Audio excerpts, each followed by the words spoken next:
Hey guys, what's up? It's Trent with Bully Barn. All right, today, top 10 breeding mistakes. Okay, this is a lot of my experience and a lot of stuff that I've studied and kind of realized over the years, and I got 10 of them. So, you guys write it down, text it to yourself. I hope this can help some of you guys. If any of you guys that have a little bit of experience with breeding yourself, notice anything that you've been through that's not on this list or that I do not mention, feel free to put it in the comments, guys. Let's get started. So, first things first, underestimating the cost of not just breeding, like an entire breeding program. So, when you guys first start out, you're going to purchase one female. That female is probably going to be anywhere from like $4,000 to $6,000 if you're looking for quality. Okay, so don't get caught up and think that, oh, that's my only cost. You know, that's my initial investment and I'm good after that, because that's not the case, guys. You're going to spend, just with one female, you're going to spend $4,000 to $6,000 on her.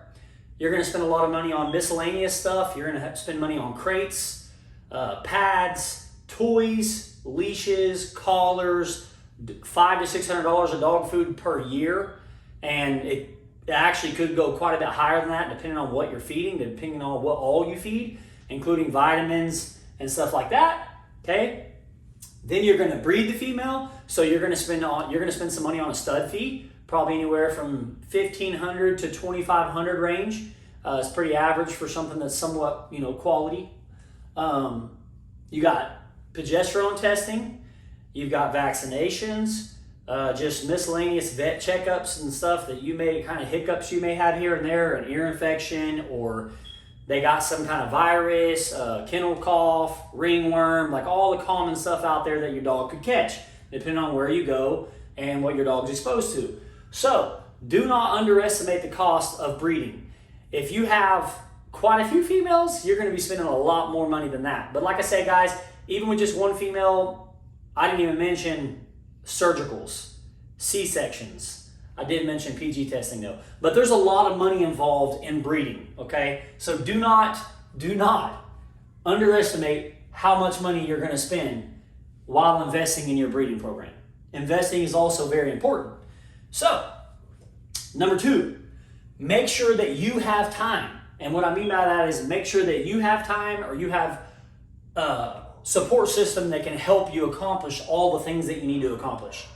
Letting the dogs in and out all the time, spending time with the dogs, feeding the dogs, cleaning out their crate or their facility or wherever they are. So yeah, socializing the dogs, a bunch of different things. You gotta have time to do all this, time to take off work. And I know everybody's kind of different. You know, we all have different walks of life that we are involved in. Everybody has different kind of jobs, whether you're working shift work or, you know, it just depends, guys. So I was a welder for years, and for me, I had a pretty laid back boss. He would let me kind of get off when I needed to in order to make things happen, and I had a wife at home, so that made things a lot easier for me.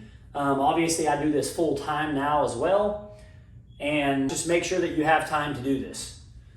Okay, number 3, we're going to talk about over-investing. So there's a lot of different ways that you can over-invest.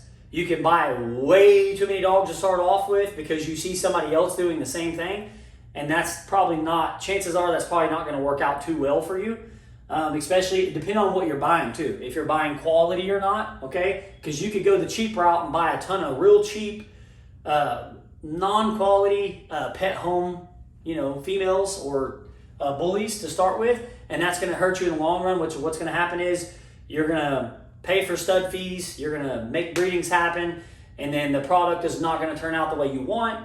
Therefore, you're not going to be able to get what you want for the product because it's not going to be quality. It's going to be a bunch of pet homes. And just because someone else is selling a pet home for $2,500, $3,000 doesn't mean that you can sell your pet homes for that much. So be careful and don't overinvest. Like I said, it depends on what you're feeding and stuff too, because we spend about $700 to $800 a month alone just on dog food. Just on dog food. And we have 6 females. And that's the other thing, okay? We have worked to get to where we are. So now we have 6 females, and then we have a lot of females out on co-owns and stuff, and we're collaborating with other other kennels and other programs and stuff so we can build. So just be careful. Do not overinvest. We always try to keep things very manageable, and that's why we do co-owns and stuff. That's why we don't get our numbers extremely too high. So be careful to overinvest, because you can very easily. And then, I mean, I'll put it this way.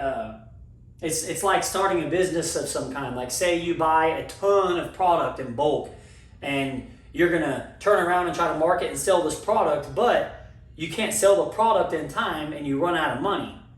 And it's kind of the same thing. So you don't want to overinvest, because you're going to run out of money and you're not going to be able to truly invest in all your breedings and have quality the way that you really want. So another big one, number 4, okay, is going to be not socializing / handling your dogs. Okay, so if you don't socialize your dogs, you're going to have a very tough time going to the vet, getting any dogs collected. Your females are going to be stressed out all the time when you're doing PG testing, whenever you do a surgical or you do a vaginal AI. If you take your dog to a show ring, they're going to have a freaking anxiety attack. Or if you pay a handler to handle your dog and they have to drag your dog around because you haven't handled or socialized your dog at all, and they're just a basket case, just a nut case, okay? And that's just one thing. Like, not socializing and handling your dogs can hurt you big time in the long run, especially even when it comes to promotion. Because like, even with Twix, like a lot of you guys know, I can stack up Twix, he'll stay. I can back up away from him, and then I can take pictures of him. I can throw things up, a Frisbee, a bag, or whatever, and he'll stay there. A lot of people that I've been around do not handle their dogs enough, so they're not well-mannered. They're not good on a leash. They're always pulling on a leash. They're nipping at people. They're jumping on people. Like, we don't accept that here. So it's going to make everything a lot easier if you do socialize your dogs. Take them out places, to Atwoods, to Lowe's, to Home Depot, any kind of park, dog shows. And obviously, guys, just handle your dog. Let your family come over and touch on your dog, pet on your dog, and stuff like that, okay? A lot of that is going to matter in the long run, I promise you.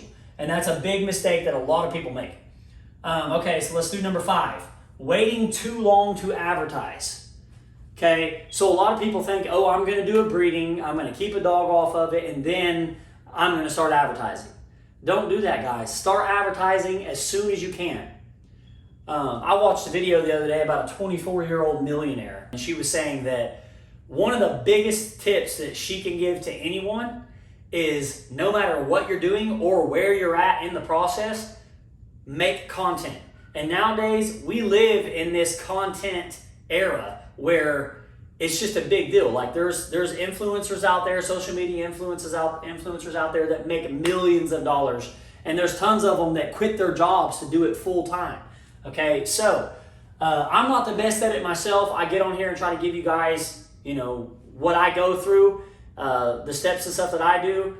I don't necessarily do this just for myself, just to help sell dogs or whatever else.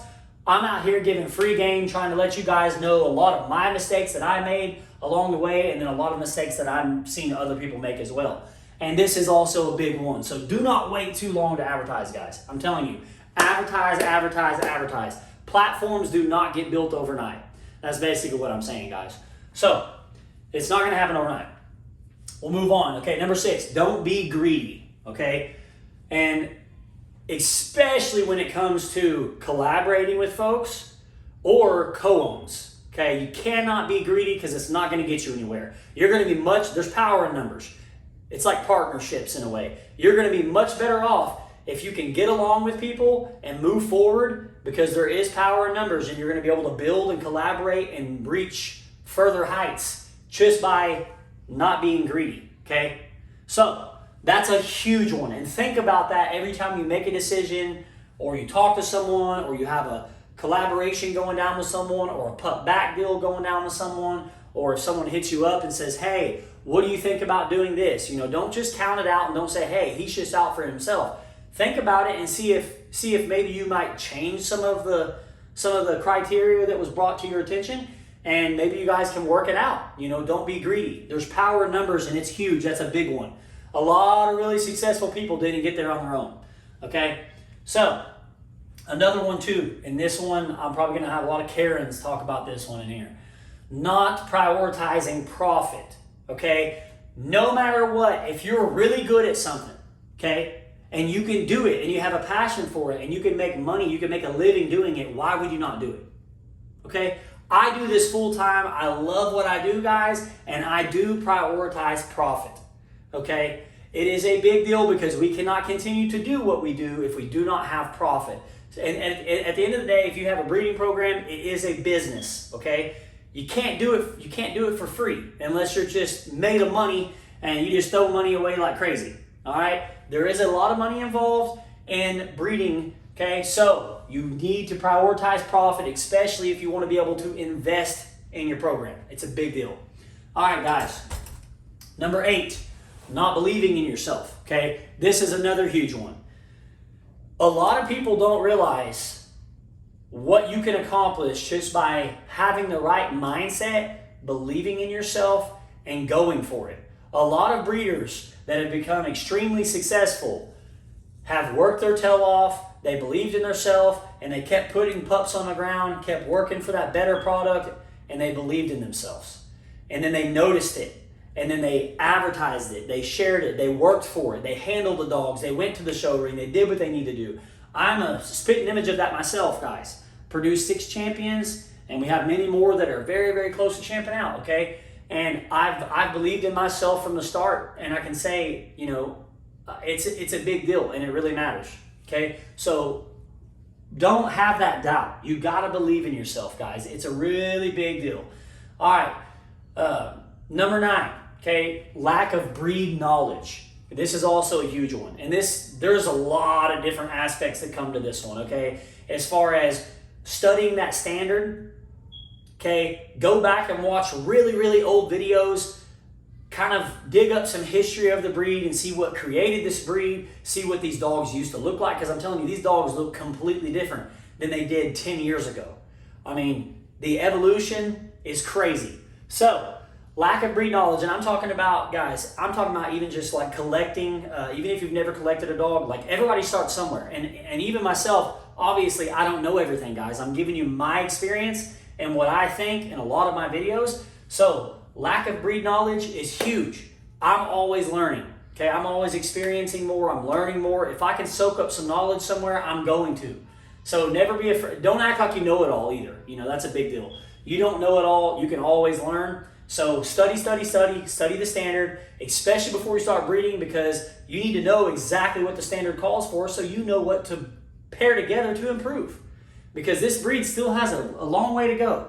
So, number 10, and this is probably one of my favorites, honestly, not being original, okay? You, as a breeding program, you want to stand out, okay? So if you're copying every other person and you're doing the same exact thing everybody else is doing, you're not standing out. You're not going to be original, okay? And I mean, I take a little pride in this myself because I like to do things my way, and I feel like obviously I have some blood that a lot of people don't, and I'm working things the way that I want to, and I feel like that's original, and I've had great success with it. So, be original, guys. Go after what you want. If you see a dog somewhere, or you want to import a dog from somewhere, and you're like, hey, this is what I need. Like that dog has what I need. I'm gonna pay for that stud fee. I'm gonna buy this female. I'm gonna go this route. Don't be afraid to do that. Okay, take that leap, take some risk, because that's also what a lot of this is about. Okay, you can't just copy someone else and just ride that road to success.